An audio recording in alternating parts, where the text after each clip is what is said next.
तमाशा। अफसाना निगार सादत हसन मंटो। 2-3 रोज से तैयारे सियाह उकाबों की तरह पर फैलाए खामोश फिजा में मंडला रहे थे, जैसे वो किसी शिकार की जुस्तजू में हों।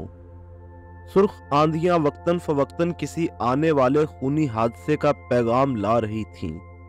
सुनसान बाजारों में मुसल्लह पुलिस की गश्त एक अजीब हैबतनाक समा पेश कर रही थी।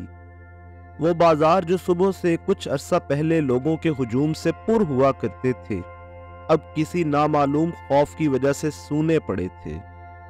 शहर की फिजा पर एक पुरस्कार खामोशी मुसल्लत थी। भयानक खौफ राज कर रहा था। खालिद घर की खामोश और पुरसकूत फिजा से सहमा हुआ अपने वालिद के करीब बैठा बातें कर रहा था। अब्बा, आप मुझे स्कूल क्यों नहीं जाने देते? बेटा, आज स्कूल में छुट्टी है। मास्टर साहब ने तो हमें बताया ही नहीं। वो तो कल कह रहे थे कि जो लड़का आज स्कूल का काम खत्म करके अपनी कॉपी ना दिखाएगा, उसे सख्त सजा दी जाएगी। वो इत्तला देनी भूल गए होंगे। आपके दफ्तर में भी छुट्टी होगी? हाँ, हमारा दफ्तर भी आज बंद है। चलो, अच्छा हुआ। आज मैं आपसे कोई अच्छी सी कहानी सुनूंगा। ये बातें हो रही थी कि 3 तैयारे चीखते हुए उनके सर पर से गुजर गए। खालिद उनको देखकर बहुत खौफजदा हुआ। वो 3-4 रोज से उन तैयारों को बगौर देख रहा था, मगर किसी नतीजे पर न पहुंच सका था। वो हैरान था कि ये जहाज सारा दिन धूप में क्यों चक्कर लगाते रहते हैं। वो उनकी रोजाना नकलो हरकत से तंग आकर बोला, अब्बा, मुझे इन जहाजों से सख्त खौफ मालूम हो रहा है। आप उनके चलाने वालों से कह दे कि वो हमारे घर पर से न गुजरा करें। खूब, कहीं पागल तो नहीं हो गए खालिद? अब्बा, ये जहाज बहुत खौफनाक हैं। आप नहीं जानते, ये किसी न किसी रोज हमारे घर पर गोला फेंक देंगे। कल सुबह मामा अम्मी जान से कह रही थी कि इन जहाज वालों के पास बहुत से गोले हैं।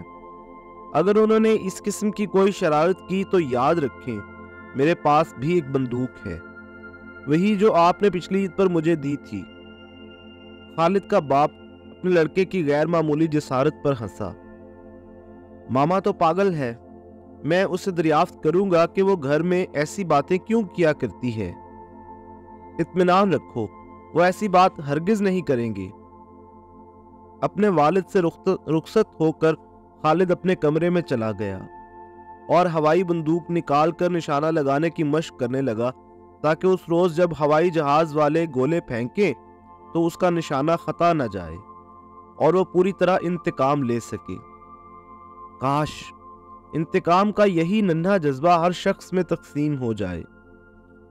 इसी अरसे में जबकि एक नन्हा बच्चा अपने इंतकाम लेने की फिक्र में डूबा हुआ तरह तरह के मंसूबे बांध रहा था, घर के दूसरे हिस्से में खालिद का बाप अपनी बीवी के पास बैठा हुआ मामा को हिदायत कर रहा था कि वो आइंदा घर में इस किस्म की कोई बात न करे जिससे खालिद को दहशत हो। मामा और बीवी को इसी किस्म की मजीद हिदायत देकर वो अभी बड़े दरवाजे से बाहर जा रहा था कि खादिम एक दहशतनाक खबर लाया कि शहर के लोग बादशाह के मना करने पर भी शाम के करीब एक आम जलसा करने वाले हैं और ये तवक्को की जाती है कि कोई ना कोई वाकया जरूर पेश आकर रहेगा। खालिद का बाप यह खबर सुनकर बहुत खौफजदा हुआ। अब उसे यकीन हो गया कि फिजा में गैर मामूली सुकून, तैयारों की परवाज, बाजारों में मुसल्लह पुलिस की गश्त, लोगों के चेहरों पर उदासी का आलम और खूनी आंधियों की आमद किसी खौफनाक हादसा का पेश खैमा थे। वो हादसा किस नौइयत का होगा, ये खालिद के बाप की तरह किसी को भी मालूम न था, मगर फिर भी सारा शहर किसी नामालूम खौफ में लिपटा हुआ था। बाहर जाने के ख्याल को मुलतवी करके खालिद का बाप अभी कपड़े तब्दील करने भी ना पाया था कि तैयारों का शोर बुलंद हुआ। वो सहम गया। उसे ऐसा मालूम हुआ जैसे सैकड़ों इंसान हम आहंग आवाजों में दर्द की शिद्दत से कराह रहे हैं।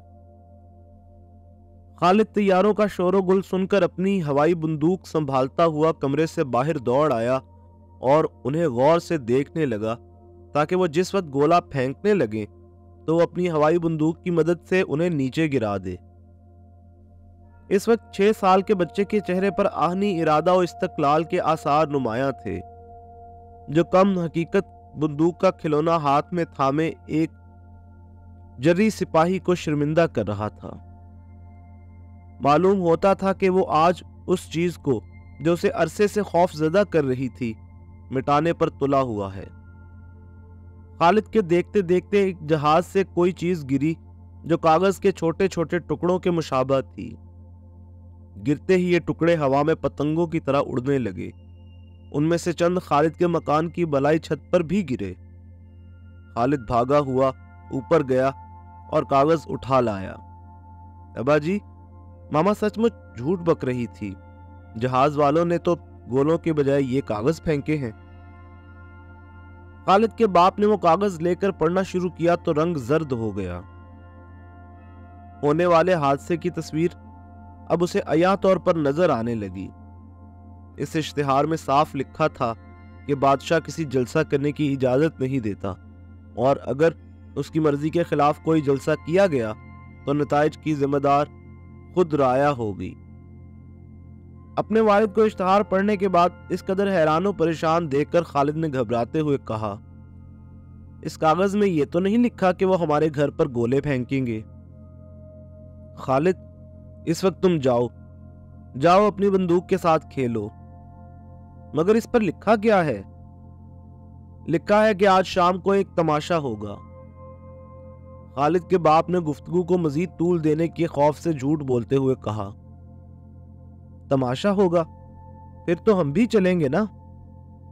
کیا کہا؟ کیا اس تماشے میں آپ مجھے نہ لے چلیں گے؟ لے چلیں گے، اب جاؤ جا کر کھیلو۔ کہاں کھیلوں؟ بازار میں آپ جانے نہیں دیتے، ماما مجھ سے کھیلتی نہیں، میرا ہم جماعت طفیل بھی تو آج کل یہاں نہیں آتا، اب میں کھیلوں تو کس سے کھیلوں؟ شام کے وقت تماشا دیکھنے تو ضرور چلیں گے نا؟ کسی جواب کا انتظار کیے بغیر خالد کمرے سے باہر چلا گیا اور مختلف کمروں میں آوارہ پھرتا ہوا اپنے والد کی نشست گاہ میں پہنچا، جس کی کھڑکیاں بازار کی طرف کھلتی تھیں۔ کھڑکی کے قریب بیٹھ کر وہ بازار کی طرف جھانکنے لگا۔ کیا دیکھتا ہے کہ بازار میں دکانیں تو بند ہیں مگر آمد و رفت جاری ہے۔ لوگ جلسے میں شریک ہونے کے لیے جا رہے تھے۔ وہ سب حیران تھا کہ 2-3 روز سے دکانیں کیوں بند رہتی ہیں۔ اس مسئلہ کے لیے اس نے اپنے ننھے دماغ پر بتیرا زور دیا مگر کوئی نتیجہ برآمد نہ کر سکا۔ بہت غور و فکر کے بعد اس نے یہ سوچا کہ لوگوں نے اس تماشا کو دیکھنے کی خاطر جس کے اشتہار جہاز بانٹ رہے تھے دکانیں بند کر رکھی ہیں۔ اب اس نے خیال کیا کہ وہ کوئی نہایت ہی دلچسپ تماشا ہوگا جس کے لیے تمام بازار بند ہیں۔ اس خیال نے خالد کو سخت بے چین کر دیا اور وہ اس وقت کب نہایت بے قراری سے انتظار کرنے لگا جب اس کا ابا اسے تماشا دکھلانے کو لے چلے۔ وقت گزرتا گیا، وہ خونی گھڑی قریب تر آتی گئی۔ دوپہر کا وقت تھا۔ خالد، اس کا باپ اور والدہ صحن میں خاموش بیٹھے ایک دوسرے کی طرف خاموش نگاہوں سے تک رہے تھے۔ ہوا سسکیاں بھرتی ہوئی چل رہی تھی، تڑ تڑ تڑ تڑ تڑ تڑ۔ یہ آواز سنتے ہی خالد کے باپ کے چہرے کا رنگ کاغذ کی طرح سفید ہو گیا۔ زبان سے بمشکل اس قدر کہہ سکا، گولی۔ خالد کی ماں فرط خوف سے ایک لفظ بھی منہ سے نہ نکال سکی۔ گولی کا نام سنتے ہی اسے ایسا معلوم ہوا جیسے خود اس کی چھاتی میں گولی اتر رہی ہے۔ خالد اس آواز کو سنتے ہی اپنے والد کی انگلی پکڑ کر کہنے لگا، ابا جی چلو چلیں، تماشا تو شروع ہو گیا ہے۔ کون سا تماشا؟ خالد کے باپ نے اپنے خوف کو چھپاتے ہوئے کہا، وہی تماشا جس کے اشتہار آج صبح ہوائی جہاز بانٹ رہے تھے۔ کھیل شروع ہو گیا، تبھی تو اتنے پٹاخوں کی آواز سنائی دے رہی ہے۔ ابھی بہت وقت باقی ہے، تم شور مت کرو۔ खुदा के लिए अब जाओ, मामा के पास जाकर खेलो। खालिद ये सुनते ही बावर्ची खाने की तरफ गया, मगर वहां मामा को ना पाकर अपने वालिद की नशस्तगाह में चला गया और खिड़की से बाजार की तरफ देखने लगा। बाजार आमदरफ्त बंद हो जाने की वजह से साई साई कर रहा था। दूर फासले से कुत्तों की दर्दनाक चीखें सुनाई दे रही थी। चंद लम्हात के बाद उन चीखों में इंसान की दर्दनाक आवाज भी शामिल हो गई। खालिद किसी को कराहते सुनकर बहुत हैरान हुआ। अभी वो इस आवाज की जुस्तजू के लिए कोशिश ही कर रहा था कि चौक में उसे एक लड़का दिखाई दिया जो चीखता चिल्लाता भागता चला आ रहा था। खालिद के घर के ऐन मुकाबिल वो लड़का लड़खड़ा कर गिरा और गिरते ही बेहोश हो गया। उसकी पिंडली पर एक जख्म था जिससे फवारों खून निकल रहा था। ये समा देखकर खालिद बहुत खौफजदा हो गया। भागकर अपने वालिद के पास आया और कहने लगा, अब्बा अब्बा, बाजार में एक लड़का गिर पड़ा है, उसकी टांग से बहुत खून निकल रहा है। ये सुनते ही खालिद का बाप खिड़की की तरफ गया और देखा कि वाकई एक नौजवान लड़का बाजार में औंधे मुंह पड़ा है। बादशाह के खौफ से उसे जुर्रत ना हुई कि उस लड़के को सड़क पर से उठाकर सामने वाली दुकान के पटरे पर डाल दे। बेसाज़ो बर्ग अफराद को उठाने के लिए हुकूमत के अरबाब हिल्लो अक़द ने आहनी गाड़ियां मुहैया कर रखी हैं, मगर उस मासूम बच्चे की नाश जो उन्हीं की तैगे सितम का शिकार थी, वो नन्हा पौधा जो उन्हीं के हाथों मसला गया था, वो कौंपल जो खिलने से पहले उन्हीं की अता करदा बादे सुमूम से झुलस गई थी, किसी के दिल की राहत जो उन्हीं के जोरो इस्तबदाद ने छीन ली थी, अब उन्हीं की तैयार करदा सड़क पर। आह, मौत भयानक है, मगर जुल्म इससे कहीं ज्यादा खौफनाक और भयानक है। अब्बा, उस लड़के को किसी ने पीटा है? खालिद का बाप अस्बात में सर हिलाता हुआ कमरे से बाहर चला गया। जब खालिद अकेला कमरे में रह गया तो सोचने लगा कि उस लड़के को इतने बड़े जख्म से कितनी तकलीफ हुई होगी, जबकि एक दफा उसे कलम तराश की नोक चुभने से तमाम रात नींद ना आई थी और उसका बाप और मां तमाम रात उसके सरहाने बैठे रहे थे।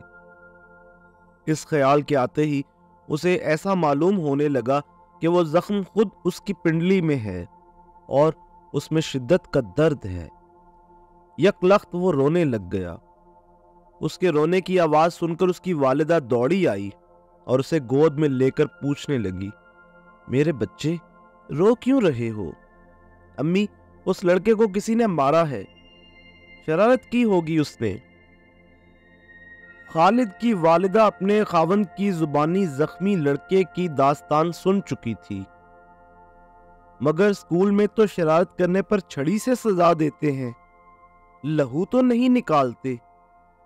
खालिद ने रोते हुए अपनी वालिदा से कहा, छड़ी जोर से लग गई होगी। तो फिर क्या उस लड़के का वालिद स्कूल में जाकर उस उस्ताद पर खफा न होगा जिसने उस लड़के को इस कदर मारा है? एक रोज जब मास्टर साहब ने मेरे कान खींचकर सुर्ख कर दिए थे तो अब्बा जी ने हेडमास्टर के पास जाकर शिकायत की थी ना। उस लड़के का मास्टर बहुत बड़ा आदमी है, अल्लाह मियां से भी बड़ा नहीं, उनसे छोटा है, तो फिर वो अल्लाह मियां के पास शिकायत करेगा। खालिद, अब देर हो गई है, चलो सोएं।